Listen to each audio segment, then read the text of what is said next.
So guys, আজকে আমরা দেখবো যে কিভাবে ইমোর ব্যাকগ্রাউন্ড ফটোটা আপনারা লাগাবেন যাতে আপনাদের ইমো অ্যাকাউন্টটা ইউনিক মনে হয়। ঠিক আছে, দেখতে একটা লুক মানে ইউনিক দেখা যাবে। এর জন্য আপনারা সর্বপ্রথম ইমো অ্যাপ্লিকেশনের উপরে ক্লিক করবেন।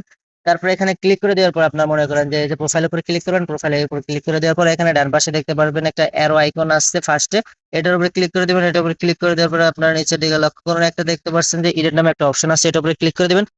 এটার উপরে ক্লিক করে দেওয়ার পরে যেখানে মাঝখানে আপনারা লেখা দেখতে পাচ্ছেন যে ব্যাকগ্রাউন্ড, ঠিক আছে, এই ব্যাকগ্রাউন্ড উপরে ক্লিক করে দেবেন। এই যে ব্যাকগ্রাউন্ড লেখা, এটার উপরে ক্লিক করে দেওয়ার পরে আপনার এরকম ইন্টারফেস শো করবে এখানে। তারপর আপনি কি করবেন, এখান থেকে আপনি যে কোনো একটা কালারিং চুজ করে নিতে পারবেন, এখান থেকে পছন্দ করে নিতে পারবেন। যদি পছন্দ হয়তো হলো, না হলে যে আপনারা এখান থেকে গ্যালারিতে চলে যেতে পারবেন প্লাস আইকন উপরে ক্লিক করে। প্লাস আইকন উপরে ক্লিক করে দেওয়ার পর আপনারা আপনাদের পছন্দনীয় একটা ফটো এখানে মনে করেন যে সিলেক্ট করে নেবেন। তো আমি আপনাদেরকে দেখানোর সাথে আমি আমার এই ফটোটা নিয়ে নিলাম।